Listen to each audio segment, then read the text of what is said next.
नमस्कार दोस्तों, मैं मनीष आप सभी का स्वागत करता हूं योगेन साहू ऑनलाइन क्लासेस में। अमीन पटवारी का 60 दिन का सीरीज चलेगा अभी, है ना। 60 दिन में 60 सेट को अपन प्रैक्टिस करेंगे। 3 महीने के आसपास लगभग बचा हुआ है आप लोग का, है ना। सितंबर में 20 दिन के आसपास और वहां पे 10 दिन 6 दिन के आसपास बचेगा। 3 महीने के आसपास जो टाइम है आप याद रखना, इसमें से कुछ दिन ऐसे भी हैं जिसमें संडे रहेगा, क्लास नहीं लगेगा, है ना। तो 60 दिन का मान के चलते हैं, अपन सीरीज लाएंगे। 60 दिन में 60 प्रश्न पत्रों को सॉल्व किया जाएगा। अभी सिलेबस एकदम डिक्लेयर नहीं हुआ है। जब सिलेबस डिक्लेयर हो जाएगा तो हम लोग सिलेबस के अकॉर्डिंग 30 से 40 सेट करेंगे। अभी जो अनुमानित पिछले वर्ष का अमीन पटवारी का पेपर है, उसके सिलेबस के आधार पे आपको 50 प्रश्न सॉल्व कराए जाएंगे। ठीक है, क्लियर। आज पहला सेट देखेंगे, सेट नंबर डे 1 का सेट नंबर 1 देख रहे हैं। ऐसे ही आपको सेट मिलेगा डे 1 to 60, सेट नंबर 60। ठीक है, तो 60 प्रश्न पत्रों का यहाँ पे सॉल्यूशन देखा जाएगा, वहां से कैसे अप्रोच लगा सकते हैं उस क्वेश्चन में। ठीक, और इस प्रश्न पत्र में अगर कुछ त्रुटियां हो जाती है तो आप लोग कमेंट करके कमेंट सेक्शन में बताइएगा। ठीक है, उसको अगले दिन अपन क्लियर करेंगे। ऐसा नहीं कि भाई 7-7 क्लास 8-8 क्लास हर टीचर लोग यहाँ हर ले रहे हैं, है ना। हर कोई टीचर ले रहा है, थोड़ा बहुत ऊपर नीचे किसी से हो जाता है तो आप कमेंट में बोल देते हो, है ना।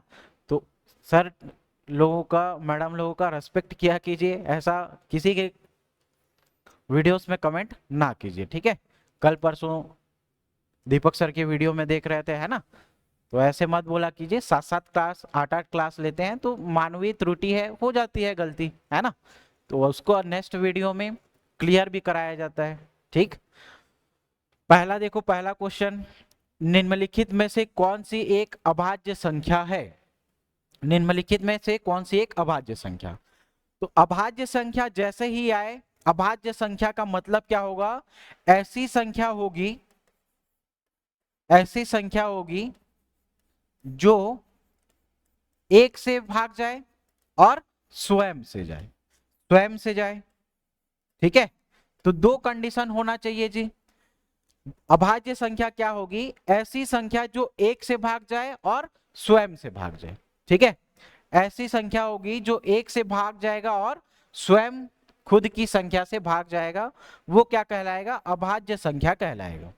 ठीक है, जैसे 1, 3, 5, 7, 11, 13, है ना, 17, ये सब क्या है, अभाज्य संख्या है। एक चीज याद रखना, पेपर अगर पूछा जाएगा तो यहां से ऐसे पूछा जाएगा, 1 से 50 तक अभाज्य संख्याओं की संख्या कितनी है, 1 से 100 तक अभाज्य संख्याओं की संख्या कितनी है। तो दो तरीका है, एक तो आप 1 से लेकर के 100 तक अभाज्य संख्या को लिख करके क्या करोगे, गिन लेना, या डायरेक्ट भी याद रख सकते हो 1 से 50 तक अभाज्य संख्याओं की संख्या कितनी होती है, 1 से 100 तक अभाज्य संख्याओं की संख्या कितनी होती है। ठीक है, तो 1 से 50 तक याद रखना 15 संख्या है जो कैसा होगा, अभाज्य होगा। 1 से 100 तक याद रखना 25 ऐसे संख्या है जो कैसी संख्या है, अभाज्य संख्या है। ठीक है, अभाज्य संख्या है। 17 के बाद यहां पे देखो, अगर 50 तक अगर काउंट करें अपन, 17 के बाद 19, 23, 29, 31, फिर इसको याद रखना 37, ठीक है, 41 और 47, 41 और 47, सॉरी 43 याद रखना, 47 तो जाएगा, है ना। 41 और 43, क्या याद रखोगे, 41 और 43। अब देखो 1 से 50 तक बोला है ना अभाज्य संख्या, कितनी संख्या होगी, 15। गिनो, 1 2 3 4 5 6 7 8 9 10 11 12 13 14 और 15। तो ये 15 संख्या के आसपास क्या हुआ, यहाँ पे अभाज्य संख्या हुआ। कितना, 15 अभाज्य संख्या हुआ। ठीक है, तो आप लोग याद रखना 1 से 50 तक 15 होता है, 1 से 100 तक 25 होता है। ये दो फैक्ट याद रखना, इन दोनों से ही क्या बन जाएगा, यहां से क्वेश्चन बन जाएगा। अब इस क्वेश्चन में क्या पूछा है, एक अभाज्य संख्या कौन सा है। 49 तो जा रहा है 7 से, 43 जा रहा है क्या, 43 नहीं जा रहा है भाई, यही 43 क्या होगा, अभाज्य संख्या होगा। 39 देखो ये 3 से भी जाएगा, 9 से भी जाएगा। ठीक है, तो जो स्वयं से जा रहा है और 1 से जा रहा है वही संख्या क्या कहलाएगी, अभाज्य संख्या कहलाएगी। और अभाज्य संख्या इसमें से कौन सा है, 43 है। 1 से 50 तक याद रखना 15, और 1 से 100 तक क्या याद रखोगे, 25। ओके, अभाज्य संख्या समझ में आ गया ना।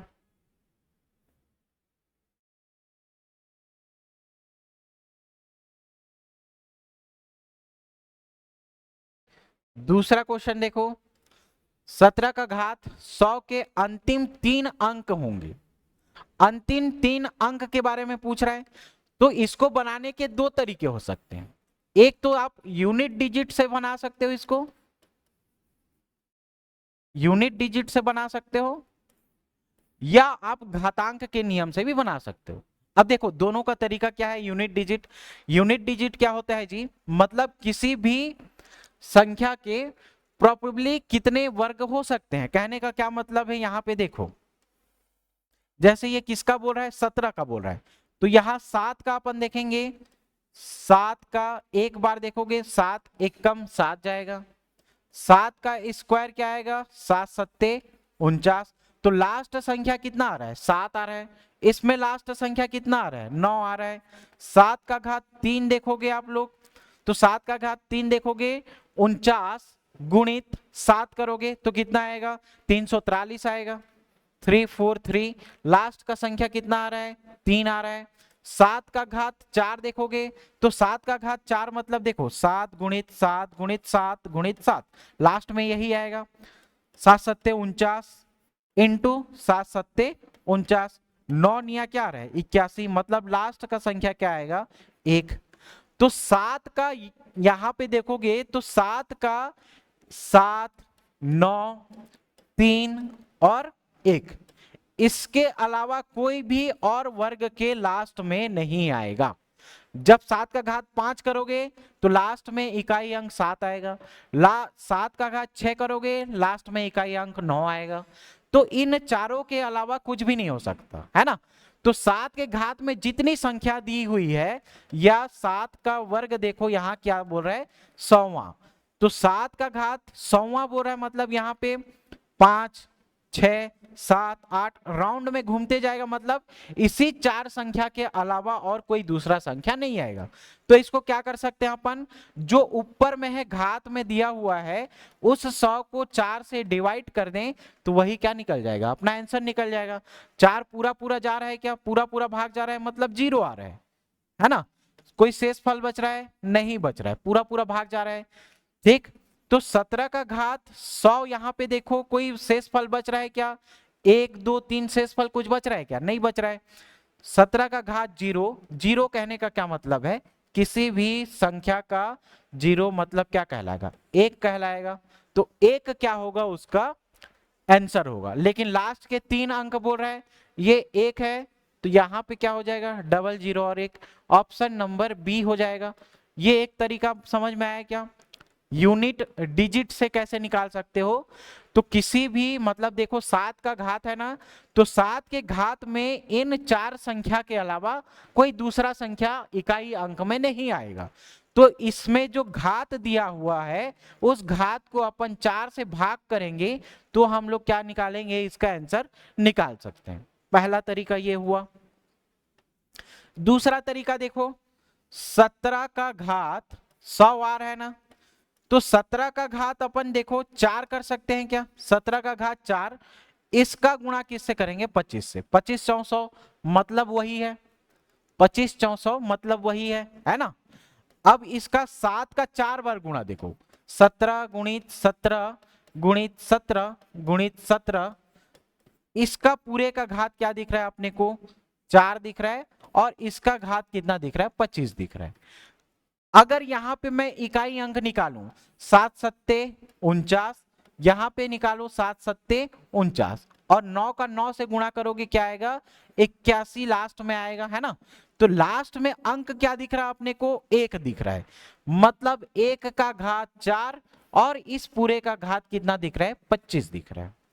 तो किसी के 1 के घात में चाहे कोई भी संख्या हो, इकाई अंक में आएगा क्या, वही 1 ही आएगा।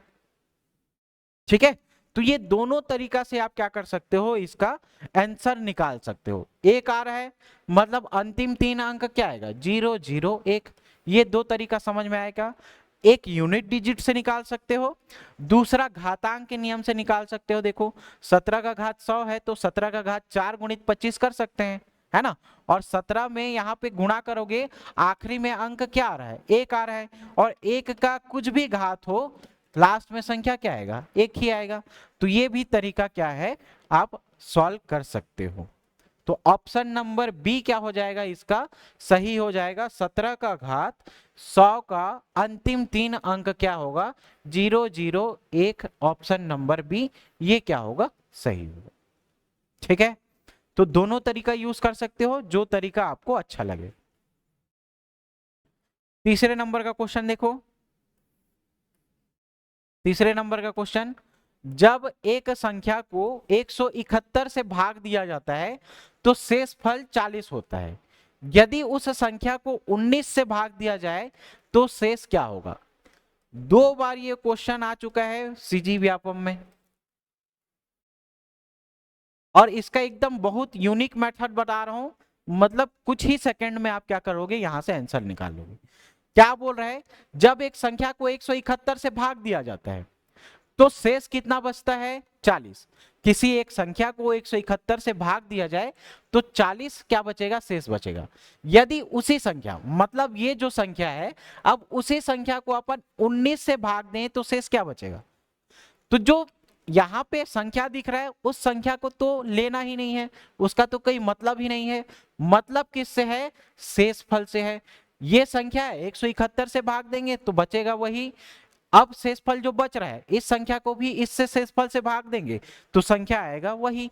एट द एंड क्या बोल रहा है ये, सीधा सीधा जो शेषफल बचा है, जो शेषफल बचा है उसको संख्या से भाग दे दो, वही क्या आएगा आपका आंसर आएगा। ठीक है, शेषफल ये 2 लिखा हूं ना, शेषफल को भाग दे दो जो संख्या बोल रहा है। अब यहां से देखो ये क्वेश्चन जैसे बोला शेषफल क्या है 40 होता है, शेषफल क्या बच रहा है 40। अब उसी संख्या को अपन किससे भाग दे दें 19 से, उसी संख्या को अपन 19 से भाग दे दें तो जो शेषफल बचेगा वही आंसर आएगा जी। शेष क्या होगा बोल रहे हैं, तो 19 दूनी क्या होगा 38, बचा कितना 2 शेषफल बचा क्या, तो शेषफल कितना बचेगा 2 बचेगा।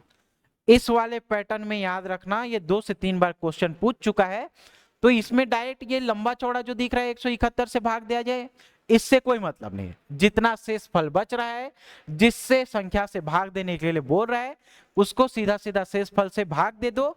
जितना बचेगा, जो शेष बचेगा वही क्या होगा, इसका शेष फल होगा, आंसर होगा। ठीक है, तो इसमें कितना आया, ऑप्शन नंबर सी आया क्या, ऑप्शन नंबर सी क्या हो जाएगा सही हो जाएगा। ठीक है, चौथा नंबर का क्वेश्चन देखो, ए के मान की गणना करना है। यदि ए क्या दिया हुआ है, ये संख्या दिया हुआ है। ठीक है, अब इसका देखो 25 का घात 3 दिख रहा है, 5 का घात 6 दिख रहा है, 5 का घात 6। तो ये सारे चीज को जो 25 दिख रहा है उसको अपन 5 में कन्वर्ट कर देंगे क्या, क्योंकि 1 के घात में ही सबको अपने को लाना है। ठीक है, 1 के घात में ही अपने को लाना है, मतलब सबसे छोटा अंक यहाँ पे क्या दिख रहा है 5 दिख रहा है। तो 5 के हिसाब से ही बाकी संख्या जो दिया हुआ है उस संख्या को एडजस्ट करना है 5 के हिसाब से। ए का वैल्यू किसके बराबर दिया है 25 का घात 3 दिया हुआ है। ठीक है, तो इसमें देखो इसको क्या कर सकते हैं, 5 का स्क्वायर करके 3 बना सकते हैं क्या, 5 का स्क्वायर क्या होगा 25 डिवाइडेड बाई 5 का घात ऋण 6, है ना। यहां पे देखो 5 स्क्वायर, 0.5 स्क्वायर को क्या कर सकते हैं, यहां पे देखो 5 दिख रहा है ना, 5/10 ये दिख रहा है ना, इसको अपन क्या करेंगे, 5 जितना संख्या दशमलव के बाद दिया हुआ है उसको कहाँ लिखेंगे, नीचे लिखेंगे। ठीक है, तो ये 5/10 इसको लिख सकते हैं, है ना। 0.5 को क्या लिख सकते हैं, 5/10 इसका स्क्वायर। अब इसको थोड़ा सा एलिब्रेट कर दो, 5 का घात ये क्या हो जाएगा, ऋण 6 हो जाएगा, 3 दूनी 6 डिवाइडेड बाई 5 का घात ये भी क्या दिख रहा है 6। यहां से देखो 5 का स्क्वायर डिवाइडेड बाई 5 का स्क्वायर, ये 10 ऊपर चला जाएगा, कितना आएगा, इंटू 100 आएगा जी। ठीक है, तो ये 5 का स्क्वायर कट गया, ये भी 5 का घात -6 कट गया, बचा कितना 100। यही क्या होगा, आंसर होगा। या तो 100 आंसर होगा या 10 का घात 2 आंसर होगा, दोनों में से जो ऑप्शन में होगा वही क्या होगा, इसका आंसर होगा। समझ गए ना ऐसे क्वेश्चन को बनाना कैसे है। तो ऐसे क्वेश्चन में जो सबसे छोटी संख्या दी हुई है उस छोटी संख्या के घात में सभी संख्याओं को एडजस्ट करना है, यही एक चीज सीख गए तो ये क्वेश्चन बना लोगे। कौन सा ऑप्शन दिया है, 100 दिया है क्या, नहीं दिया है। कौन सा दिया है, 10 का घात 2 दिया है ना, 10 स्क्वायर दिया है। ऑप्शन नंबर डी क्या हो जाएगा, सही हो जाएगा। ठीक, पांचवा देखो, पांचवा क्वेश्चन, इसका क्या दिया है, आंसर दिया हुआ है। एक चीज अपने को समझना है कि जब भी ऐसे फॉर्मेट का क्वेश्चन देखो तो रूट के अंदर में जो संख्या दिया हुआ है उसी रूट के अंदर में संख्याओं को लाने का प्रयास करना। ठीक है, उसी रूट में संख्याओं को लाने का प्रयास करना। 5वें नंबर का क्वेश्चन देखो, तो पहले देखो 2 का घात क्या दिख रहा है, √4 3 दिख रहा है, तो अपने को ये नेक्स्ट जो टर्म आएगा सब किसके, √4 के फॉर्म में होना चाहिए। दूसरा देखो 7 √32 का घात 3, तो इसको अपन ये भी जमा सकते हैं क्या, 32 में देखो किसमें आएगा, 32 किसमें आएगा, 2 का 5 बार गुणा करोगे तो आएगा 34, है ना। 2 दूनी 4 दूनी 8 दूनी 16 दूनी 32, इसको अपन इस फॉर्म में लिख सकते हैं क्या, 2√4 प्लस 7। अब यहां से देखो ये 3 दिया हुआ है, मतलब अंदर में क्या होगा, 3 संख्या होना चाहिए। अगर कोई यहाँ पे 3 संख्या का पेयर बना होगा वही क्या निकलेगा, इस रूट से बाहर निकलेगा। ठीक है, तो 3 का अगर पेयर बनाओगे तो देखो ये 3 पेयर यहाँ पे रुक जाएगा, बचा कौन सा, ये 2 और ये 2, ये बस क्या रहेगा, अंदर रहेगा। तो 2 दूनी क्या होगा 4 बन गया क्या, और ये 3 पेयर में है, क्यूब है, ये क्या करेगा, बाहर निकलेगा। पहले से ऑलरेडी 7 था, बाहर कितना निकला, 2 बाहर निकला। ठीक है, ऑलरेडी पहले से 7 था, बाहर निकला 2। ठीक है, तो ये क्या बनेगा, 2√4 प्लस 7 दूनी 14√4। ठीक है, यहाँ पे 3 है, यहाँ पे 3 है, अगर स्क्वायर रहता तो ये 4 तो स्क्वायर में आ जाता है ना। ये 2 टर्म का आंसर निकला क्या, बचा ये लास्ट वाला देखो -रूट। ये 2 चीज समझ में आया क्या, पहले इसका और इसका समझ में आया क्या, 2√4 में यहाँ पे देखो क्यूब है ना, यहाँ पे 32 है, 32 को ऐसे अरेंज करना है कि यहाँ से 4 क्या रहे, यहाँ रहे, है ना। तो इसको देखो 32 को अपन 2 का 5 बार गुणा करेंगे तो 32 आएगा, यहां से 1 2, यहां से 1 2, 2 दूनी 4 रूट के फॉर्म में आ गया। बाकी यहाँ पे 3 का एक पेयर बना देखो, और ये 3 का पेयर बना वो क्या निकल गया बाहर। पहले से ऑलरेडी यहाँ पे 7 था बाहर में, 1 2 बाहर निकला, तो क्या निकलेगा ये 7 दूनी 14। ठीक है, ये समझ में आया, 2√4 प्लस 14√4, ये चीज को याद रखो, फिर लास्ट उसको सॉल्व करेंगे, है ना। क्या निकला, 2√4 और ये क्या था 14√4 क्यूब। ठीक है, ये था। अब इसको अपने को तोड़ना है, बनाना है, ऐसे फॉर्म में बनाना है कि √4 क्या रहे, अंदर में रहे। ठीक है, 864।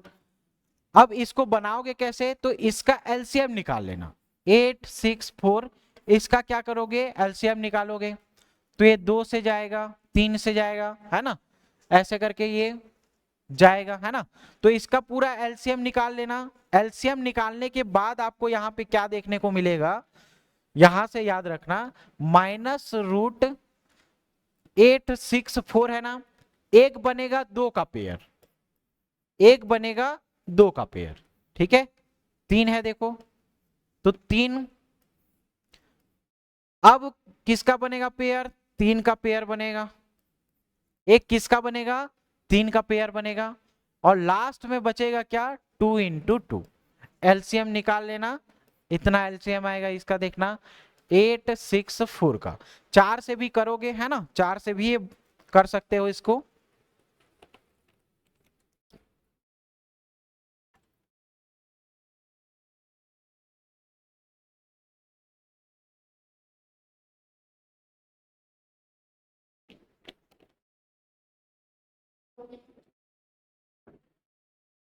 अभी तो ये 5 बजे तक जाएगा, ठीक है ना, मैं बंद कर लूँ, ठीक, क्लियर। तो ये 2 दूनी 4, तो यहाँ पे रूट में ही रहेगा, 1 2 बाहर निकलेगा और एक 3 बाहर निकलेगा। देखो 2 का एक पेयर, 3 का एक पेयर, है ना, क्लियर। तो माइनस यहां से क्या निकला 2, यहां से क्या निकला 3, रूट में क्या बचा 2 दूनी 4, ठीक है। 3 दूनी 6 √4, और यहां पे क्या था 14 2 16 √4, ठीक है। अब यहां पे देखो दोनों सेम डिजिट दिख रहा है, 16 और 6 √4, तो यहां से 16 से 6 जाएगा तो क्या बचेगा 10 √4 3। ये क्या आएगा, इसका आंसर आएगा। कहां पे है 10 √4 3, ये कहां है दिख रहा है आपने को, ऑप्शन नंबर बी में दिख रहा है, ठीक है, क्लियर, समझ में आया। फिर अंदर में जो टर्म दिख रहा है उसका क्या निकालोगे, एलसीएम निकालो। एलसीएम में जो जो फैक्टर आएगा यहां पे रखना, लेकिन ऐसा फैक्टर बचाना जो रूट के अंदर में 4 छोड़ के जाए भाई, ठीक है। तो 2 दूनी 4 ये √4 में आएगा, बाकी ये टर्म क्या निकल जाएगा, बाहर निकल जाएगा, ठीक है, क्लियर। तो ऐसे क्वेश्चन में याद रखना जो रूट के अंदर दिया हुआ है उसका क्या निकालोगे, एलसीएम निकालोगे। जितने भी फैक्टर आएंगे उस फैक्टर को चेक करना, जो रूट में दिया है अगर 4 दिया होता तो 4 संख्या का पेयर बनाते, 3 दिया है 3 संख्या का पेयर बनाएंगे, 2 देता तो 2 संख्या का पेयर बनाते, ठीक है, क्लियर। अगला देखो, इसका सबसे शॉर्टकट ट्रिक बता रहा हूं मैं। यदि x बराबर 2ab divide by a plus b है, तो x plus a divided by x minus a plus x plus b, मतलब इसकी का ये क्या करेगा, b वाले फॉर्म में लेगा, x plus b divided by x minus b. तो ऐसे क्वेश्चन का फॉर्मेट अगर देगा तो सीधा सीधा इसका आंसर कितना आएगा, 2 आएगा। आंसर कितना आएगा, 2 आएगा। तो a b divided by a plus b, अगर इस फॉर्म में आया क्वेश्चन x बराबर 2ab divided by a plus b, तो इस फॉर्मेट में याद रखना आंसर हमेशा क्या आएगा, 2 आएगा। आंसर क्या आएगा, 2 आएगा, ओके। 7वें नंबर का क्वेश्चन देखो, 27 20 से कितना अधिक है, ठीक है। जहां से पूछ रहा है कंपेयर जिससे कर रहा है वो संख्या क्या रहेगा, नीचे रहेगा। मतलब रोहन सोहन से कितना बड़ा है बोल रहा है ना, तो जिससे से लगा हुआ है मतलब जिससे कंपेयर किया जा रहा है उसको आधार बनाया जाएगा। जैसे सोहन 4 साल बड़ा है और मोहन 2 साल बड़ा है, तो मोहन सोहन से कितना बड़ा होगा बोल रहा है ना, तो जिससे कंपेयर किया जा रहा है उसी से तो आप क्या करोगे, यहां से गणना करोगे, ठीक है। तो जिससे से कंपेयर किया जाएगा वो संख्या क्या रहेगा, नीचे। तो 20 27 से 20 क्या बोल रहे हैं, 27 किससे कंपेयर कर रहा है, देखो 20 से कंपेयर कर रहा है क्या, तो 20 कहां रहेगा, नीचे रहेगा। किससे कंपेयर किया जा रहा है, 20 से, कौन 27, और इन दोनों का डिफरेंस देखो, इसका 100% निकाल दो, यही क्या निकलेगा, इसका प्रतिशत निकलेगा जी, कितना अधिक है कितना कम है ना। तो इन दोनों का अंतर डिवाइडेड बाय जिससे कंपेयर किया जा रहा है, किससे कंपेयर किया जा रहा है, 20 से।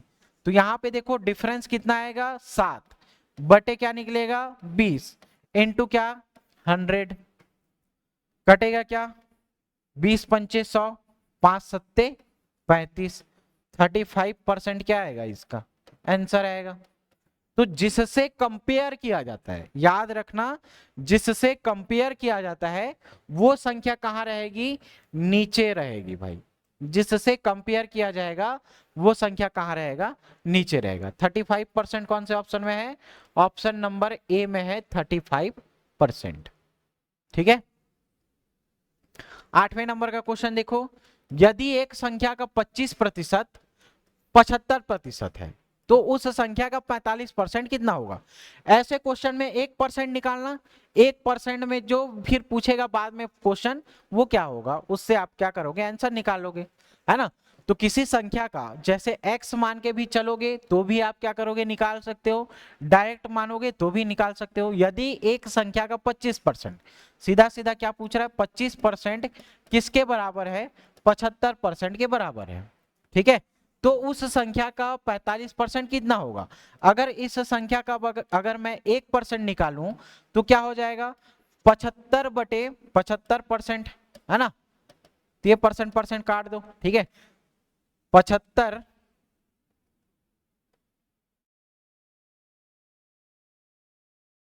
अगर यहां से मैं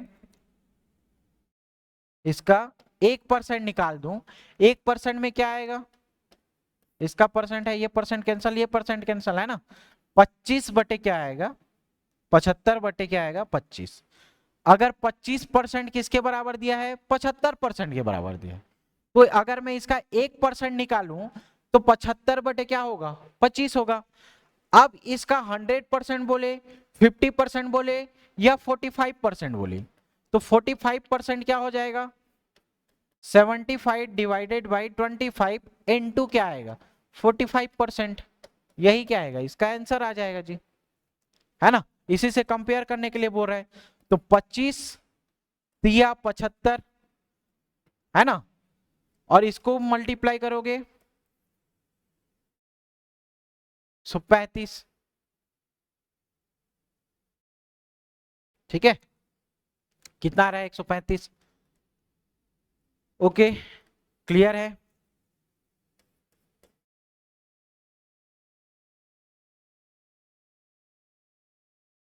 एक सौ पैंतीस कौन से ऑप्शन में है, देखो 135 ऑप्शन नंबर डी में दिख रहा है।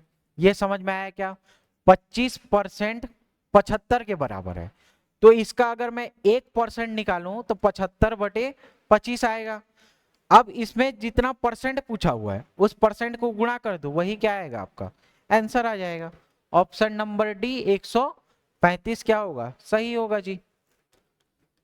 नेक्स्ट देखो, नेक्स्ट देखो क्या बोल रहा है, राहुल राजू से उतना छोटा है जितना वह संध्या से बड़ा। जब भी क्वेश्चन में उतना जितना वाला आए, जब भी क्वेश्चन में उतना जितना वाला आए तो संख्याओं का योग बटे क्या कर देना, 2 कर देना, आंसर निकल जाएगा। इस वाले क्वेश्चन में देखो क्या बोल रहा है, राहुल राजू से उतना छोटा है जितना वह संध्या से बड़ा, मतलब उतना जितना वाला फॉर्मेट आया उसमें से योग बटे 2 निकालना है। यदि राजू और संध्या, यदि राजू का और संध्या का, इन दोनों की आयु का योग कितना दिया है, अब देखो 48, आयु जो योग दिया हुआ है, आयु का योग कितना दिया है 48, उसी योग को डिवाइडेड बाय 2 कर दो, वही आपका क्या निकल जाएगा, आंसर निकलेगा जी। वही क्या निकलेगा आंसर, कौन से ऑप्शन में है, ऑप्शन नंबर डी में 24, ऑप्शन नंबर डी में निकलेगा 24। ठीक है। 10वां क्वेश्चन देखो,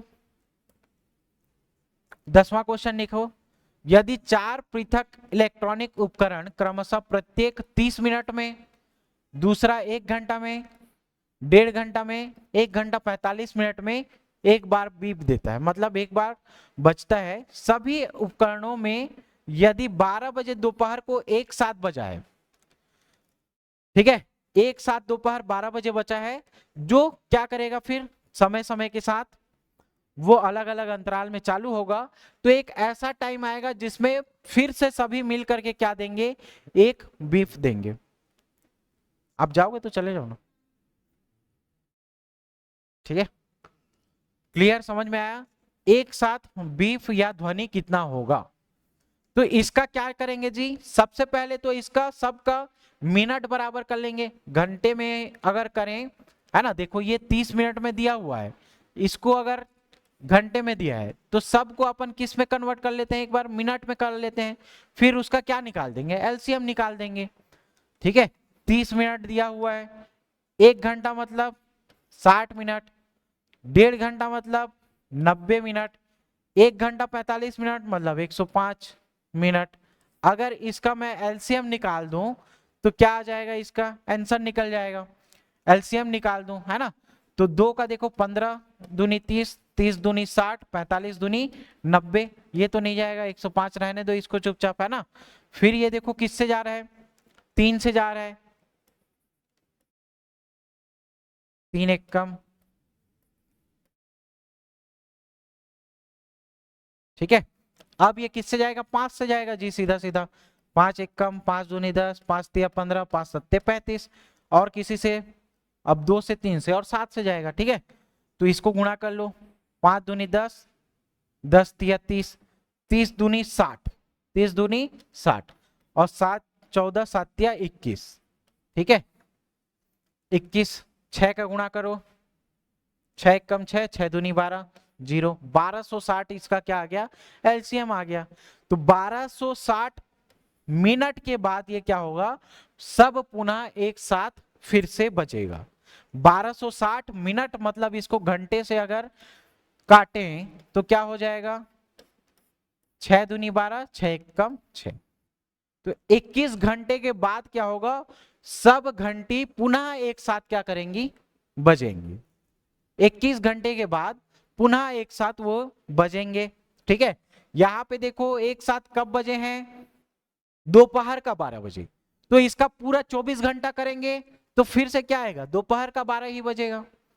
24 घंटा में एक साथ बजना चालू हुए हैं, 21 घंटे के बाद फिर से कब बजेंगे ये बोल रहा है, तो 12 का फिर अगर यहाँ पे सीधा 21 को अपन 24 मान लें, तो ये दोपहर में बजा है 12 बजे, तो फिर से पुनः 12 बजे ही एक बजेगा, 12 बजे ही एक बार फिर से बजेगा ये, ठीक है। तो 12 बजे पुनः ये एक साथ बजेगा, तो यहां से कितना घंटा कम है, देखो 3 घंटा का कम है, तो 3 घंटा कम मतलब ये 9 बजे बजेगा एक साथ, और ये दोपहर का समय है मतलब ये क्या होगा, मॉर्निंग का समय होगा, एएम का समय होगा, प्रातः का समय होगा। क्लियर, समझ में आ गया। 12 से पूरा उसको 24 घंटा फिर से कर लो, दोपहर के 12 बजे फिर एक साथ बजेंगे, 21 घंटा आया है उससे 3 करेंगे कम, तो ये क्या हो जाएगा, 9 बजेगा, और 9 का प्रातः काल का होगा, सुबह का होगा, है ना। कौन से ऑप्शन में है, देखो 9 बजे प्रातः, ऑप्शन नंबर डी दिख रहा है क्या अपने को, ऑप्शन नंबर डी दिख रहा है, ये समझ में आया। तो जो छोटा यूनिट होगा उस छोटे यूनिट में सबको कन्वर्ट करोगे, एलसीएम निकालोगे, जो एलसीएम निकला जो समय दिया हुआ है उससे जोड़ दो, आंसर आ जाएगा, ठीक है, क्लियर। तो पुनः एक साथ फिर से कब बजेंगे जी, 9 बजे प्रातः को। 11वें नंबर का क्वेश्चन देखो, दो संख्या का अनुपात 3:5 है, दो संख्या दिया हुआ है, उन दो संख्याओं का अनुपात 3:5 है,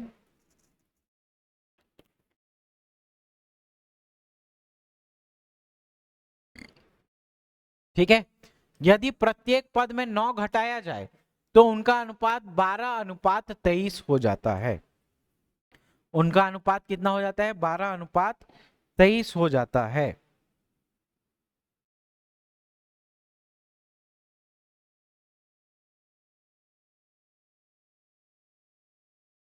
ठीक है। बैठो, ठीक है, क्या पूछ रहा है पहले ध्यान से पढ़ो, दो संख्या का अनुपात क्या बोल रहा है, 3:5, और हर प्रत्येक पद में क्या घटाना है, 9 घटाना है, मतलब जो रेशियो दिया है उसको अगर x मान ले 3x और 5x, और इसमें से क्या घटाना है, 9 9 घटा दो, तो अपने को जो रेशियो प्राप्त होगा या उनका अनुपात प्राप्त होगा वो 12:23 प्राप्त होगा, ये बोल रहा है क्वेश्चन। अब समझ में आ गया? ठीक है, जो संख्या दिया हुआ है उसमें से क्या घटाना है, 9 घटाना है। 9 घटाने के बाद जो अनुपात निकलेगा 12:23, इसको अपने को निकालना है। फिर इसके बाद क्या बोल रहा है, जो पहली संख्या है, पहली संख्या मतलब ये जो 3 है, ये 3x का वैल्यू कितना होगा, ये क्वेश्चन पूछ रहा है उसका। अब इसका अगर तिर्यक गुणा करें तो 23 का क्या होगा, 69x हो जाएगा क्या, 3 3 9, ठीक है। और 9 गुणित 23 करोगे, 9 गुणित 23 करोगे तो कितना निकलेगा, 9 गुणित 23, 9 गुणित 23, 9 सत्ते 9 18 9 तिया 27, 207 के आसपास आएगा, है ना, 207 आएगा। इक्वल टू 12 पंचे 60x, 12 निया 108। ओके, ये क्या हो जाएगा, इसका आंसर हो जाएगा। अब यहाँ 69x है, ये 60x है, इधर ये पलट के जाएगा तो क्या बनेगा, 9x बन जाएगा क्या, इधर ये पलट के जाएगा तो क्या बन जाएगा, 9x बन जाएगा। ये 207 माइनस है, उधर जाके ये क्या बन जाएगा, 207 प्लस बन जाएगा, माइनस 108। अगर इसको घटाएं तो ये क्या बचेगा, 9, और फिर इधर क्या बचेगा, 9। 9x के बराबर क्या आएगा, 99। x क्या बच जाएगा जी, 11। x क्या आएगा, 11। अब ये 11 की वैल्यू किस में रखो, 3x। अगर दूसरी संख्या पूछता तब कहां पे रखना है आपको, 5x में। अगर ये x का बराबर 11 निकला है, कौन सी संख्या पूछा है, पहली संख्या, तो पहली संख्या 3x है, x का वैल्यू 11 है, तो पहली संख्या क्या निकलेगी, 33 निकलेगी। यही क्या होगा, इसका आंसर होगा। ये संख्या क्या होगा, 33, यही क्या होगा, इसका सही आंसर होगा। ऑप्शन नंबर बी क्या होगा, सही हो जाएगा। ठीक है, ऑप्शन नंबर बी क्या होगा, सही।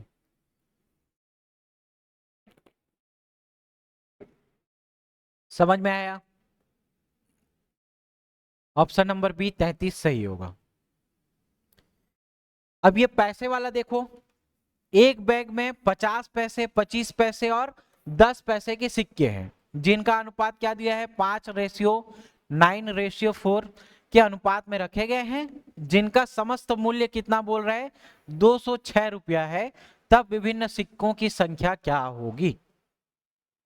ठीक है, क्या बोल रहा है, 50 पैसा, 25 पैसा, 10 पैसा, है ना, इन सिक्के का अनुपात ये दिया हुआ है, जिसमें से समस्त का मूल्य कितना है, 206 रुपया। ये सब देखो किस में दिया है, रुपये में, और ये सब देखो कंटेंट किस में है, पैसे में। तो इस पैसे वाले को अगर रुपये में कन्वर्ट कर दे तो सब बराबर हो जाएगा। ठीक है, 50 पैसे के कितने सिक्के मिलाएंगे तो वो 1 रुपया बनेगा, 2 सिक्के मिलाएंगे। 25 पैसे के 4 सिक्के मिलाएंगे, और 10 पैसे के कितने सिक्के मिलाएंगे, 10 सिक्के मिलाएंगे, तो ये क्या बनाएगा, अनुपात 5 9 और 4, है ना। चलो मान लो अगर यहाँ पे समस्त मूल्य ये है, 50 पैसे, 25 पैसे और 10 पैसे के सिक्के इस अनुपात में है, तो सब में क्या मान लेते हैं, मान लो 5x है किसका, 50 पैसे का, 9x किसका दिया है, 25 पैसे का, और 4x किसके सिक्के के बराबर, 10 पैसे के सिक्कों को बनाता है। ठीक है, क्लियर। अब क्या बोल रहा है, इस समस्त का मूल्य 206 रुपया है। इस समस्त का मूल्य 5x में कितना सिक्का, 2 सिक्का मिलाएंगे तो 1 रुपया बनेगा। 25 पैसा का मतलब रेशियो क्या दिया हुआ है, 9x/4। ठीक है, 4x डिवाइडेड बाय, यहां 10 पैसे बोल रहा है ना, 10 पैसे के 10 सिक्के मिलाएंगे तो ये क्या बनेगा, 206 रुपया बनेगा। ये समझ में आया। जो अनुपात दिया हुआ है उस अनुपात को x मान लेना, और जो सिक्के हैं उस सिक्के के आधार पे आप क्या करोगे, जितना सिक्का मिला करके 1 रुपया बनाएंगे उसको डिवाइड कर दे। Okay, clear. तो ये क्या हो जाएगा, अब यहां से इसका क्या निकालोगे, एलसीएम निकालोगे। 10 का एलसीएम निकालो, 2 4 और 10 का, 10 दूनी 20, 20 से जाएगा क्या 2 4, हाँ चला जाएगा, तो ये क्या आ जाएगा, इसका एलसीएम 20 आएगा।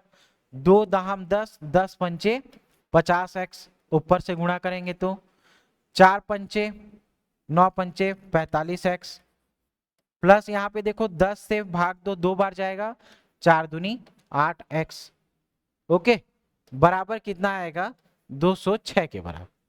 ठीक है, 50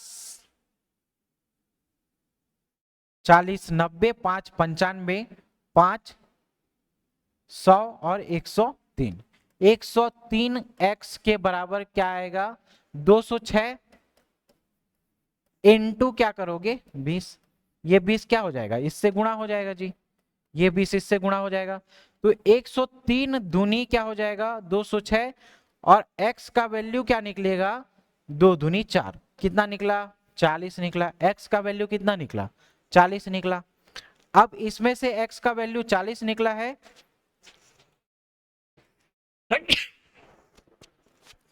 सॉरी, ठीक है, x का वैल्यू कितना निकला है 40 निकला है, तो जिसका अनुपात पूछ रहा है वही आपका क्या होगा आंसर होगा। इसमें सब सिक्कों का पूछ रहा है, अगर ये 50 पैसे का पूछता तो x का गुणा सिर्फ 5 से कर देते हैं ना, सब सिक्कों का यहाँ पे अनुपात पूछ रहा है, तो 5 का देखो,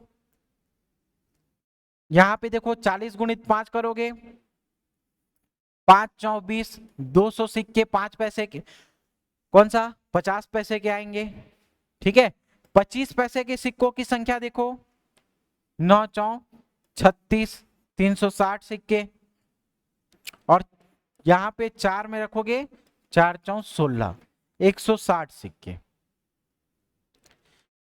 ठीक है, तो विभिन्न सिक्कों का संख्या क्या हो जाएगा 200, 360 और 160, 200 300 और 160, कौन से ऑप्शन में है देखो 200 300 और 160, ऑप्शन नंबर सी दिखा क्या 200 300 और 160, 200 300 और 160, ऑप्शन नंबर सी क्या हो जाएगा सही हो जाएगा। ठीक है, 13 नंबर का क्वेश्चन देखो, तीन संख्याओं x y और z का औसत क्या बोल रहा है x y होगा, x y और z ये तीन संख्या है, तीन संख्या का औसत मतलब एक संख्या दो संख्या तीन संख्या, औसत ऐसे ही निकालते हैं, सभी संख्याओं का योग बटे संख्या है ना, इसका औसत कितना दिया हुआ है x और y दिया है, तो इसका अगर अपन देख लें तो क्या हो जाएगा ये x plus y plus z equal to क्या होगा 3x और y आएगा जी, 3x और y। ठीक है, अगर किसका यहाँ पे क्वेश्चन पूछे z का पूछ रहा है ना, तो z किसके बराबर होगा, z को इधर इकट्ठा रखो, ये क्या आएगा 3xy minus x minus y minus x minus y, तो z के वैल्यू के बराबर क्या आएगा 3xy minus x minus y. Clear, ये समझ में आ गया, कौन से ऑप्शन में है देखो 3xy minus x minus y, option number a दिख रहा है क्या 3xy minus x minus Y. ठीक है, क्लियर, समझ में आ गया।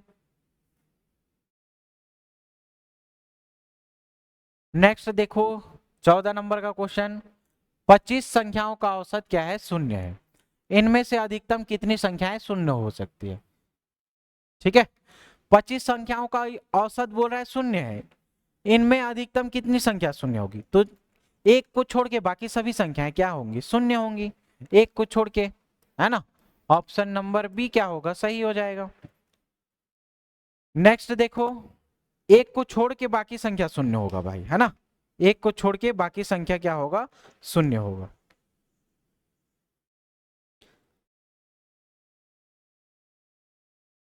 अच्छा, तो इसमें संख्या को पूछ रहा है ना, संख्या को पूछ रहा है, याद रखना ये 24 होगा, है ना,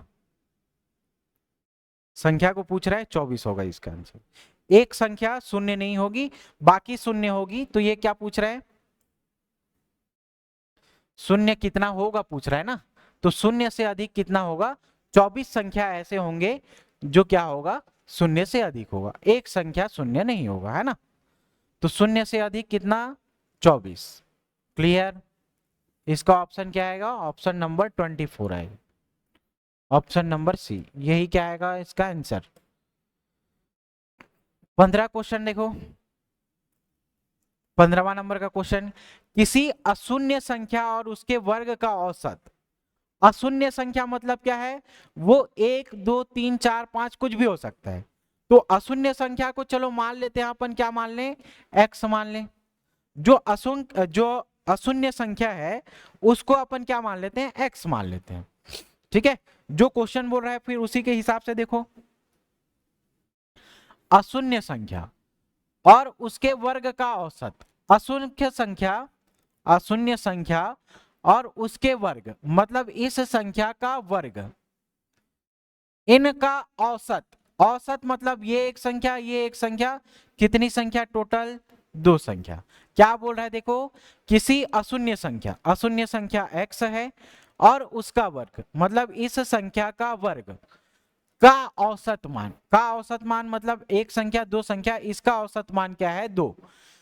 ठीक है, संख्या का 5 गुना, संख्या मतलब इस x का 5 गुना है। ये क्या बोल रहा है, इसका स्टेटमेंट पूरा बोल रहा है। तो वो संख्या क्या होगी, मतलब संख्या अपने को निकालना है। तो देखो यहां पे x प्लस एक्स स्क्वायर है इक्वल टू, यहां पे क्या होगा ये देखो 5x है, ये जाके गुणा हो जाएगा तो क्या बन जाएगा, ये 10x बन जाएगा। यहां जाकर के क्या बन जाएगा, 2 का गुणा इससे हो जाएगा तो 5 दूनी 10x हो जाएगा। अब x प्लस एक्स स्क्वायर बराबर क्या दिया हुआ है जी, 10x दिया हुआ है। ठीक है, तो यहां पे देखो अपन निकालें किसका, x का, यहां पे एक्स स्क्वायर अगर ये करें तो यहां से ये x आके क्या बन जाएगा, 9x बन जाएगा। x से अगर x को काटें तो ये क्या बनेगा, x इक्वल टू 9 आएगा आंसर, x इक्वल टू 9। ठीक है, तो संख्या क्या होगा, तो संख्या क्या होगा, x बराबर क्या होगा, 9 होगा। ऑप्शन नंबर सी क्या होगा इसका आंसर हो जाएगा। समझ में आ गया ना, क्या पूछ रहा है, अशून्य संख्या, अशून्य संख्या मान लो वो x है, उसके वर्ग का, इस संख्या के वर्ग का औसत मान, औसत कैसे निकालते हैं, एक संख्या दूसरी संख्या इसका योग, ठीक है, डिवाइडेड बाय जितनी संख्या है, दो संख्या है का औसत निकल गया। औसत मान संख्या का 5 गुना है, संख्या क्या है x, इसका 5 गुना। अब आगे आप क्या कर लोगे, कैलकुलेशन कर लोगे, आ जाएगा इसका आंसर, ऑप्शन नंबर सी। ठीक है, अमीन पटवारी का कोर्स देखो, है ना, तो यहां आप प्ले स्टोर से Yogendra Sahu classes app download कर लेना, वहां से अमीन पटवारी का आप पूरा क्लास दे सकते हैं। ठीक है, रिकॉर्डेड क्लास रहेगा और पीडीएफ नोट्स रहेंगे। ठीक है, क्लियर। और अधिक जानकारी लेना है तो ये संस्थान का दिया हुआ नंबर है, इसमें कांटेक्ट करके आप अमीन पटवारी के कोर्स के बारे में पता कर सकते हैं। और साथ ही साथ इसका टेस्ट सीरीज भी चलाया जा रहा है अमीन पटवारी का, तो उसके बारे में भी जानकारी ले सकते हैं। 16 नंबर का क्वेश्चन देखो, सुमेलित कीजिए सिंधु घाटी सभ्यता के नगर और उनकी विशेषताओं को, यहाँ पे सही जोड़ी मिलाना है। सूची 1 दिया हुआ है, सूची 2 से इसको मिलाना है। ठीक है, सूची 1 में देखो मोहनजोदड़ो दिया है, क्या ये क्या है, सिंध क्षेत्र के, सिंध नदी के क्षेत्र की ओर मिलेंगे, सिंध क्षेत्र में। ठीक है, चन्नूदड़ो और मोहनजोदड़ो। कालीबंगा याद रखना, काला राज करके राजस्थान।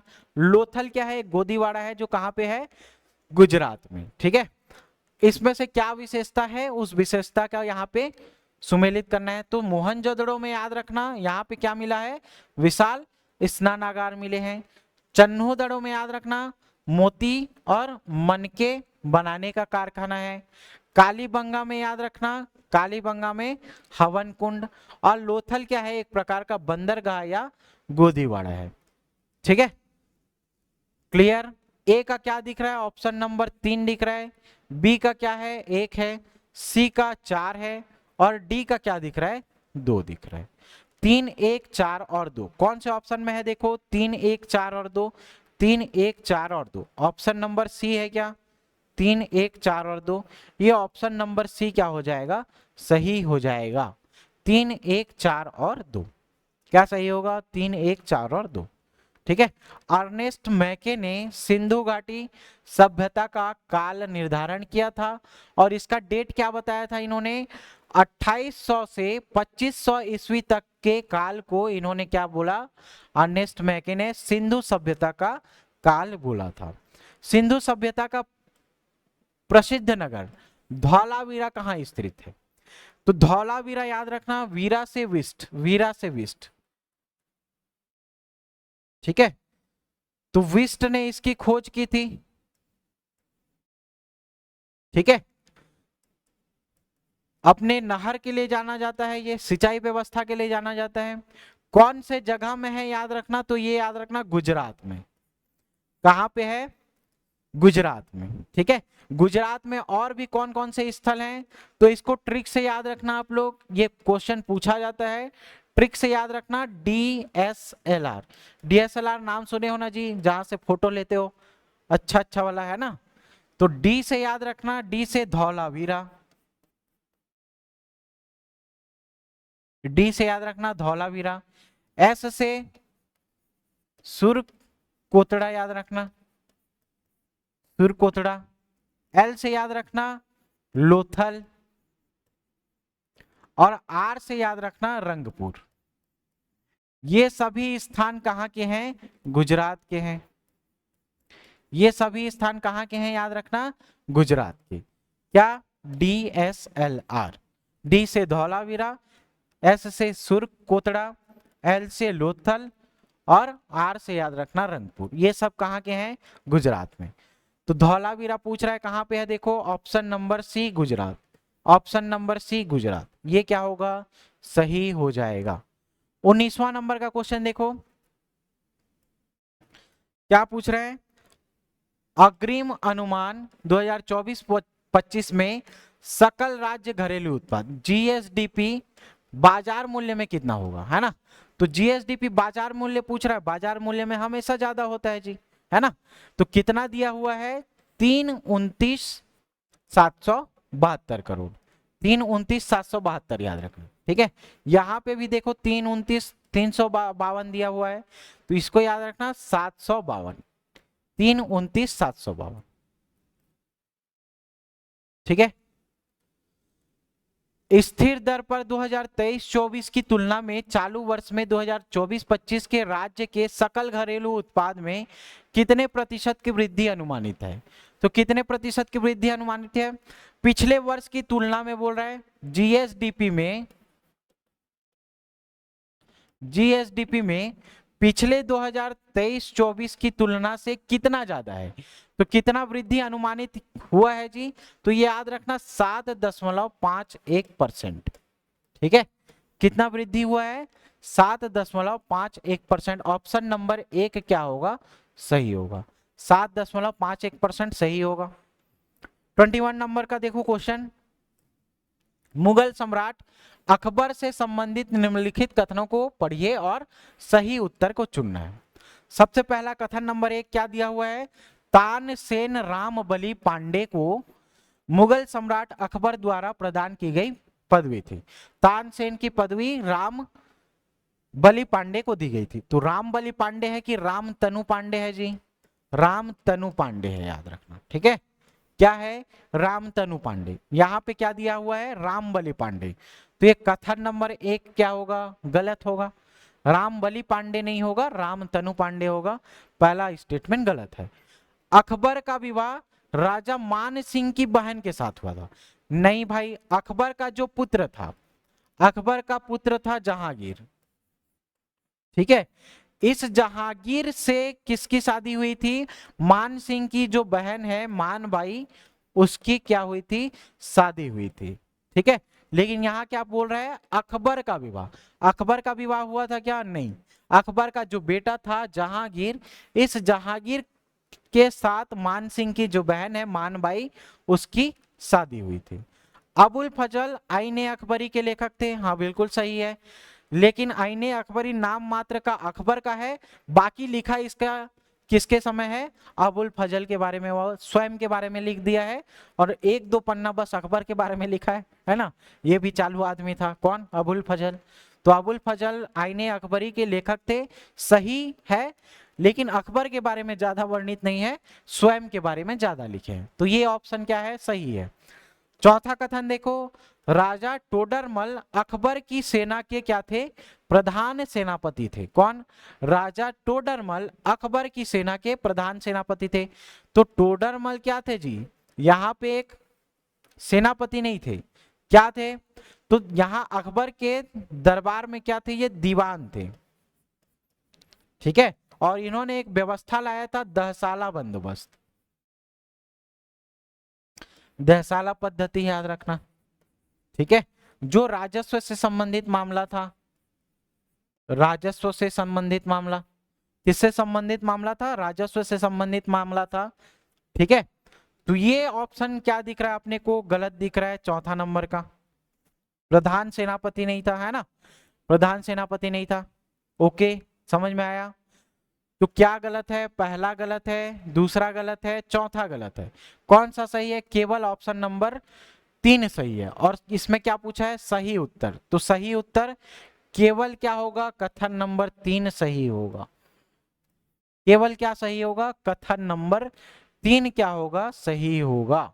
21 नंबर का केवल कथन 3 सही होगा। 22 नंबर का क्वेश्चन देखो, दीन ए इलाही, दीन ए इलाही किसके द्वारा लाया गया था, अकबर के द्वारा लाया गया था। किसके द्वारा लाया गया था, अकबर। इसका डेट पूछता है भाई, तो डेट याद रख लेना, इसका डेट याद रख लेना, है ना, 82 में, 1582 में दीन ए इलाही, ठीक है। और 1583 में ही जब दीन ए इलाही लाया, तो इलाही संवत भी लाया ये, ठीक है, इलाही संवत ला दिया, कौन, अकबर।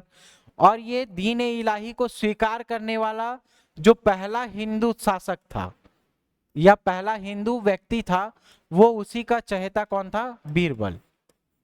और बीरबल का वास्तविक नाम क्या था, याद रखो, महेश दास,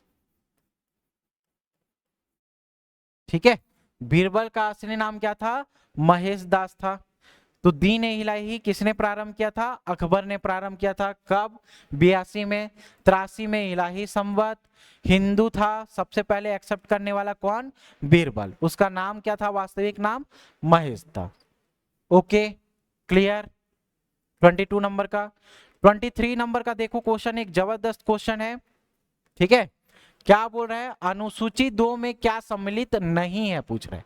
सबसे पहले तो अनुसूची, दूसरी अनुसूची में क्या है, दूसरी अनुसूची में वेतन, ठीक है। और तीसरी अनुसूची में क्या है, तीसरी अनुसूची में शपथ, ठीक है। कैसे याद रखोगे, दूसरी अनुसूची, दूसरी अनुसूची में वेतन, तो वेतन के लिए क्या बोलते हैं, वेतन दो, वेतन दो, वेतन दो बोलते हैं ना। तो अनुसूची 2 में क्या है, वेतन, वेतन दो, वेतन दो, वेतन दो करके याद रखना। दूसरी अनुसूची में वेतन के बारे में बताया गया है, तीसरी अनुसूची में शपथ के बारे में बताया गया। तो तीसरी अनुसूची में शपथ याद रखना, ब्रह्मा विष्णु महेश, ये तीनों का शपथ लेते हैं, है ना भाई, ऐसे याद कराने के लिए बोल रहा हूं, है ना। लेंगे शपथ किसका, संविधान का, मतलब अलग अलग पद के लिए अलग अलग चीज का ओथ लिया जाता है, शपथ लिया जाता है, ठीक है। तो ब्रह्मा विष्णु महेश तीनों का आप लोग क्या लोगे, शपथ लोगे, याद रखना। कौन सी अनुसूची, तीसरी, ब्रह्मा विष्णु महेश, वही क्या है, संसार में सत्य है, बाकी सब मिथ्या है, याद रखना। तो शपथ याद रखना तीसरा में, ठीक है, ये क्लियर हो गया। अब यहां पे देखो अनुसूची 2, अनुसूची 2 में क्या है, वेतन, अनुसूची 2 में वेतन के बारे में बताया गया है। और अनुसूची 2 है, 2 से याद रखना दो चीज, एक याद रखना, जो सेंटर में बैठेगा कौन, देश का राष्ट्रपति, तो राष्ट्रपति का वेतन का चर्चा किसमें किया गया है, वेतन का अनुसूची 2 में। अगर सेंटर में राष्ट्रपति है तो राज्य में कौन होगा, राज्यपाल, राज्य में कौन होगा? राज्यपाल। Okay, clear. अब यहाँ पे राष्ट्रपति आ गया। राष्ट्रपति के बाद याद रखना लोकसभा और राज्यसभा। लोकसभा, राज्यसभा।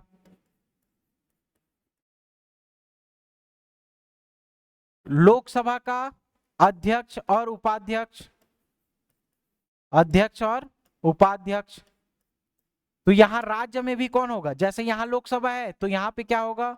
विधानसभा का अध्यक्ष और उपाध्यक्ष।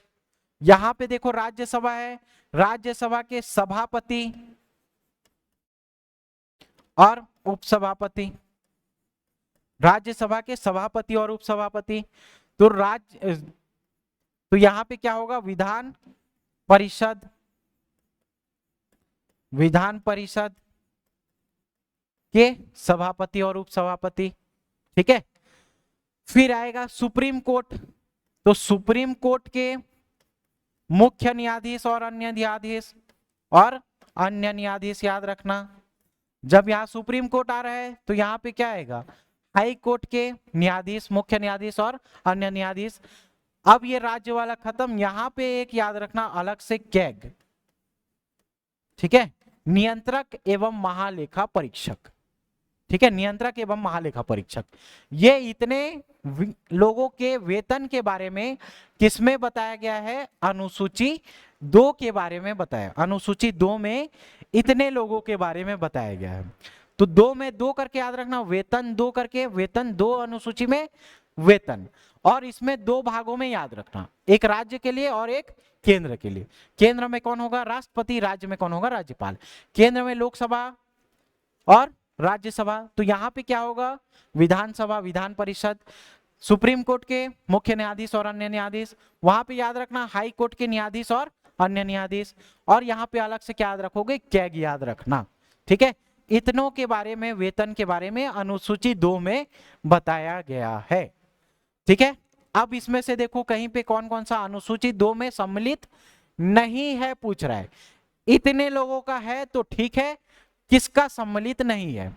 तो कहीं पे केंद्रीय मंत्रिमंडल दिख रहा है क्या आपको? केंद्रीय मंत्रिमंडल दिख रहा है? नहीं दिख रहा है भाई।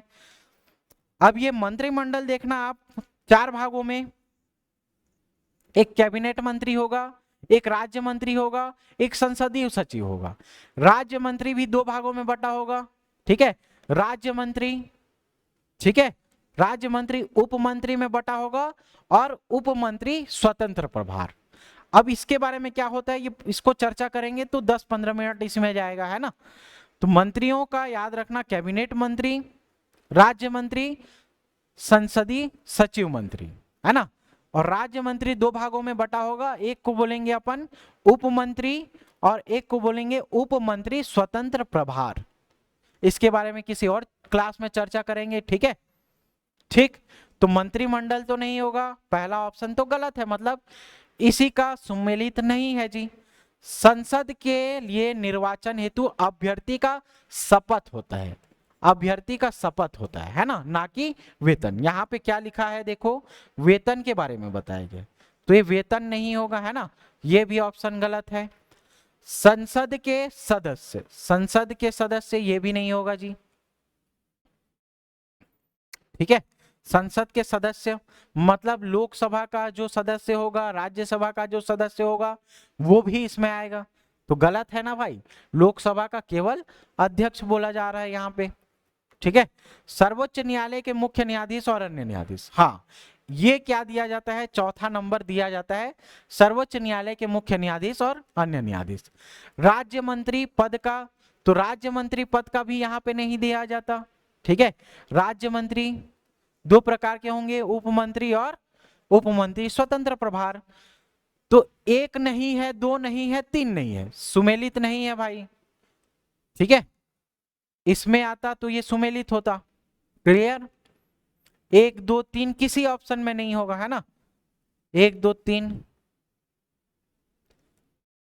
फिर देखो अगला 6वां नंबर, राज्य विधानमंडल के लिए निर्वाचन के लिए अभ्यर्थी, निर्वाचन के लिए नहीं होगा, है ना। अगर सिर्फ विधान परिषद या विधानसभा बोलता और उसके सदस्य अध्यक्ष या उपाध्यक्ष या सभापति या उपसभापति के बारे में बोलता तो अपन लेते। ये तो छठवां अभ्यर्थी हो गया, तो गलत है ना। राज्य विधानमंडल के सदस्य, सदस्य कभी होंगे क्या इसके वेतन के बारे में नहीं।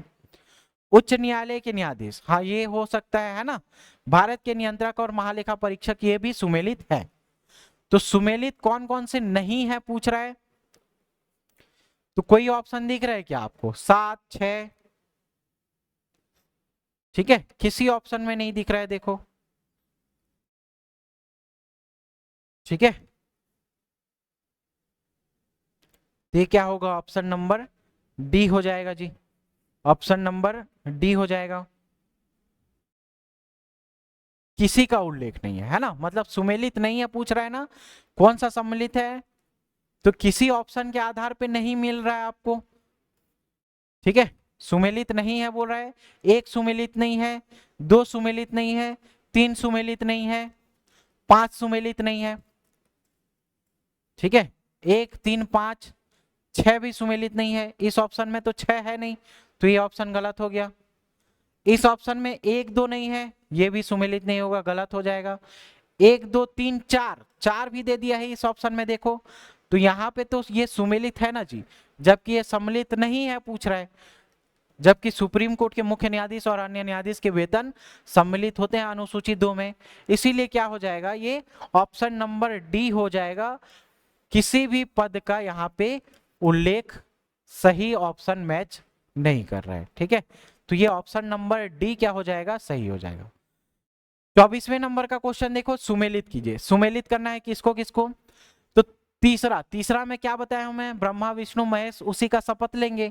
शपथ से याद रखना 3 तीसरी अनुसूची में।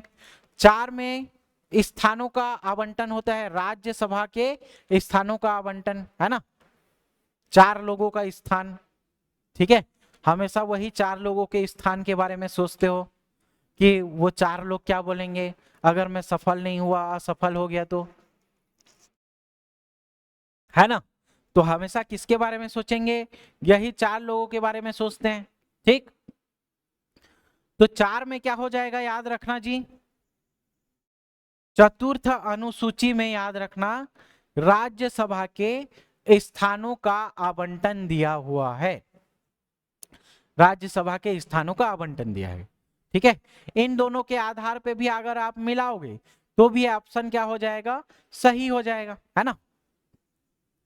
ओके, अब देखो जनजातियों का उपबंध किसमें दिया हुआ है, अनुसूचित क्षेत्र और अनुसूचित जनजाति के बारे में उपबंध दिया है 5वीं अनुसूची में। कौन सी अनुसूची में, 5वीं अनुसूची में। और इसके प्रशासन के बारे में दिया हुआ है 6वीं अनुसूची में, प्रशासन के बारे में दिया है 6वीं अनुसूची। ओके, तो 22 भाग और 12 अनुसूची में बांटा गया है ना, क्लियर। ए का क्या दिख रहा है, मतलब यहां से ए से ऐसे मिलाना है ना। ए का क्या है जी, ए का 3, ए का क्या दिया हुआ है 3, ए का 3 कौन सा ऑप्शन में देखो, ऑप्शन नंबर सी दिख रहा है क्या, यही ऑप्शन क्या हो जाएगा, सही हो जाएगा। यहां पे देखो डी क्या है, 2 दिया है, डी क्या है 2, डी 2 है। सी देखो 1 है क्या, सी 1 है, सी 1, डी 2, ए का 3 है और बी का 4। ऑप्शन नंबर सी क्या हो जाएगा, सही हो जाएगा। ऑप्शन नंबर सी क्या होगा, सही होगा। 25वां क्वेश्चन देखो, निम्नलिखित को सुमेलित कीजिए। निम्नलिखित को सुमेलित करना है, असम हिमालय, कुमायूं हिमालय, नेपाल हिमालय, पंजाब हिमालय। इस हिमालय में यहां नदी के बारे में पूछ रहा है, तो याद रखना, देखो जो चीज बता रहा हूं उसको याद रखना। सिंधु, सतलज, काली, तीस्ता, और क्या याद रखोगे, दिहांग। सिंधु, सतलज, काली, तीस्ता और दिहांग याद रखना, ठीक है। देखो अब यहां से जो 2 नदी आया, इस 2 नदी के बीच ये क्या दिख रहा है, पर्वत दिख रहा है। पीके ना करके याद रखना, पीके ना, ठीक है। ये जो पहाड़ या यहाँ जो पर्वत दिख रहा है, ये दो नदियों के बीच में स्थित है। पी से याद रखना पंजाब हिमालय या कश्मीर हिमालय। के से याद रखना कुमायूं हिमालय। के से याद रखना कुमायूं। एन से क्या याद रखोगे? नेपाल। और ए से याद रखना असम हिमालय। तो पंजाब हिमालय किसके किसके बीच है? सिंधु और सतलज के बीच में कौन स्थित है? पंजाब हिमालय या कश्मीर हिमालय। कौन सा हिमालय? पंजाब हिमालय या कश्मीर हिमालय, याद रखना। ठीक है। ये किस नदियों के बीच? सिंधु और सतलज। सतलज और काली, सतलज और काली के बीच में कौन सा हिमालय है? तो याद रखना कुमायूं हिमालय। कौन सा हिमालय? कुमायूं हिमालय। काली और तीस्ता के बीच नेपाल हिमालय, और तीस्ता और दिहांग के बीच याद रखना असम हिमालय। ठीक है। इसी के आधार पे आप क्या करो? मैच करो ऑप्शन। सबसे पहले देखो असम हिमालय पूछ रहा है। असम हिमालय कौन कौन से? तीस्ता और दिहांग के बीच दिख रहा है क्या? तीस्ता और दिहांग मतलब ब्रह्मपुत्र नदी। ठीक है, तो ए का ए मैच कर रहा है। दूसरा ऑप्शन देखो कुमायूं हिमालय, काली और तीस्ता के बीच, काली और तीस्ता के बीच कुमायूं हिमालय। काली और तीस्ता के बीच, सॉरी नेपाल हिमालय बोल रहा है ना, यहाँ पे देखो एन है, एन मतलब नेपाल हिमालय। नेपाल हिमालय काली और तीस्ता के बीच, काली और तीस्ता के बीच। अब कुमायूं हिमालय देखेंगे तो कुमायूं कहाँ दिख रहा है? सतलज, और ये क्या दिख रहा है? काली। सतलज और काली के बीच कौन सा हिमालय दिख रहा है? कुमायूं। सतलज और काली के बीच क्या दिख रहा है? कुमायूं। और पंजाब या कश्मीर हिमालय कहाँ दिख रहा है? सिंधु और सतलज के बीच में, सिंधु और सतलज के बीच में पंजाब हिमालय। मतलब सीधा सीधा 1 2 3 और 4 अपने को ऑप्शन दिख रहा है। 1 2 3 और 4, 1 2 3 और 4 कौन से ऑप्शन में है? ऑप्शन नंबर 1 दिख रहा है क्या? 1 2 3 और 4, ये क्या होगा? सही होगा 1 2 3 और 4। 26 नंबर का क्वेश्चन देखो, देश में निम्नांकित में से कौन सा भौगोलिक क्षेत्र सबसे प्राचीन है? तो सबसे प्राचीन आप जानते हो कौन सा है? प्रायद्वीपीय पठार। और नवीन पूछा जाएगा तो ये हिमालय, हिमालय का भी कौन सा हिस्सा पूछा जाएगा? तो याद रखना शिवालिक हिमालय। शिवालिक हिमालय नवीन भौगोलिक क्षेत्र, और सबसे प्राचीन भौगोलिक क्षेत्र पूछा जाएगा तो याद रखना प्रायद्वीपीय पठार। ठीक है, प्रायद्वीपीय पठार। 27 नंबर का क्वेश्चन देखो, निम्नलिखित कथनों में से कौन सा साइमन कमीशन के संबंध में सही है? पूछ रहा है। साइमन कमीशन के संबंध में सही है। ठीक है, तो साइमन कमीशन का नियुक्त क्यों किया गया था जी? तो ये 1919 के एक्ट के बारे में क्या करेगा? ये उसकी जांच करेगा 10 साल के बाद। कितने साल के बाद? 10 साल के बाद। ठीक है, इस साइमन कमीशन में अध्यक्ष कौन रहेगा? साइमन रहेगा। कौन रहेगा? जॉन साइमन रहेगा अध्यक्ष। ठीक है, क्या किया था इसने? तो इसने संघीय सरकार के बारे में, संघीय सरकार के बारे में बताया था, या संघीय सरकार के लिए संतुष्टि दी थी। ठीक है, क्लियर। और जब ये साइमन कमीशन भारत आया, तो भारत आया तो इन्होंने भारत के जो नेता लोग हैं, है ना, उनका क्या करेंगे? विरोध करेंगे। क्यों विरोध करेंगे? क्योंकि ये देखो 1919 में गठन किया गया था, 10 साल के बाद होना था, लेकिन 2-3 साल पहले ही 1927 में इसका गठन कर दिए। ठीक है, सबसे खास बात इसमें कोई भी भारतीय नहीं था, कोई भारतीय नहीं था। और ये कैसा कमीशन था? तो याद रखना श्वेत कमीशन था। कैसा कमीशन था? श्वेत कमीशन था। इसीलिए भारतीयों ने इसका क्या किया? विरोध किया। और लाला लाजपत राय इसी साइमन कमीशन के विरोध में क्या हुए? शहीद हो गए थे, है ना।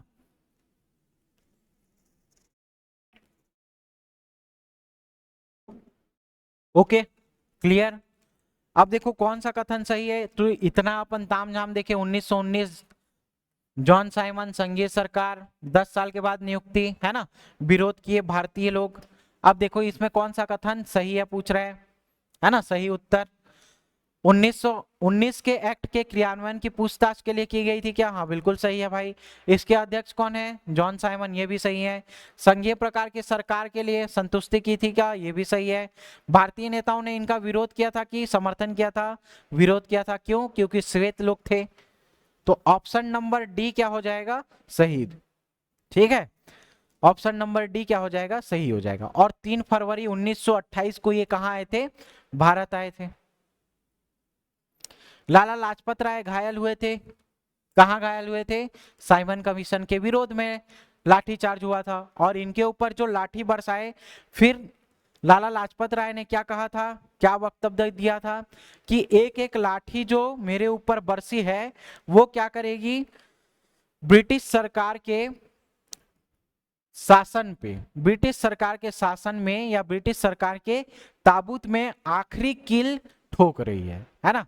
तो एक एक लाठियों का इनके साथ हिसाब लिया जाएगा। ये क्या बोला था लाला लाजपत राय जी ने, स्टेटमेंट दिया था जब वो घायल हुए थे साइमन कमीशन में। ठीक है, और इनकी बेदर्दी, इतनी बेरहमी से इनकी लाठीचार्ज की गई थी कि इनका क्या हो गया? बाद में मृत्यु हो गया। ठीक है, 29वां नंबर का क्वेश्चन देखो, निम्नलिखित में से कौन से मामले उच्च न्यायालय और उच्चतम न्यायालय दोनों के अधिकारिता में आते हैं, है ना? तो मूल अधिकार के संरक्षण के लिए भी आते हैं, केंद्र और राज्य के बीच विवाद को लेकर भी आते हैं, और राज्य के बीच भी विवाद है तो भी सुप्रीम कोर्ट और हाई कोर्ट दोनों जगह जा सकते हो। ठीक है, और संविधान का उल्लंघन हुआ है उसके संरक्षण में तो भाग लेंगे ही लेंगे। मतलब सभी ऑप्शन क्या दिख रहा है?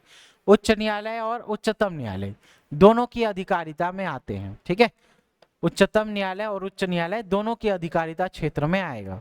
ऑप्शन नंबर डी क्या हो जाएगा? सही हो जाएगा इसका। ऑप्शन नंबर डी क्या होगा? सही होगा। 1 2 3 और 4, 1 2 3 और 4 ये सही हो जाएंगे। 30 नंबर का क्वेश्चन देखो, आत्मसमर्पित नक्सलियों के बच्चे को किस योजना के तहत फ्री शिक्षा दिया जाता है? ठीक है, तो आप लोग सुने होंगे प्रयास विद्यालय के बारे में। प्रयास जो नक्सली रहेंगे, है ना, आत्मसमर्पित नक्सली, उनके बच्चों को पढ़ाने के लिए एकलव्य स्कूल, प्रयास स्कूल, एकलव्य आदिवासी विद्यालय, है ना, ये सब सुने होंगे आप लोग। तो प्रयास और एकलव्य स्कूल योजना, कौन सा योजना है? प्रयास और एकलव्य स्कूल योजना। ऑप्शन नंबर बी क्या हो जाएगा? सही हो जाएगा। कौन सा सही होगा? ऑप्शन नंबर बी क्या होगा? सही हो जाएगा। ठीक है, तो ये कुछ क्वेश्चन थे, है ना। डे 1 का सेट 1 है, डे 1 का सेट 1 है। टोटल 60 दिन तक ये पैटर्न चलेगा। जब डिक्लेयर होगा सिलेबस तो उसमें और अच्छे से पूरा कंबाइन करके पढ़ाया जाएगा। ठीक है, अभी फिलहाल याद रखना, अभी कुछ सब्जेक्ट ही चालू हुए हैं, लेकिन डे 2 से याद रखना जो पुराना सिलेबस है उस पुराने सिलेबस के अकॉर्डिंग आपको मिलेंगे, है ना। जीएस भी रहेगा, कंप्यूटर भी रहेगा, करंट अफेयर भी रहेगा, हिंदी भी रहेगा, इंग्लिश भी रहेगा। ठीक है, और मैथ्स रहेगा, जीएस रहेगा। ये सारा चीज डे 2 से आपको मिलेगा सेट में। ठीक है, तो जो पुराना सिलेबस है उसी पुराने सिलेबस के अकॉर्डिंग ही अभी पढ़ेंगे जब तक नया सिलेबस ना आ जाए। सिलेबस वही रहेगा, बस नंबर का क्या होगा वो फेरबदल होगा। ठीक है, तो मिलते हैं अगली कक्षा में। थैंक यू, धन्यवाद। डे 2 सेट नंबर 2 में कैसा लग रहा है आपको ये सीरीज? और ये सीरीज आपको लगातार चाहिए तो कमेंट में जरूर बताएं आपकी प्रतिक्रिया। ठीक है, कल मिलते हैं आपको डे 2 को लेकर के और सेट नंबर 2 को लेकर के। थैंक यू, धन्यवाद सभी को।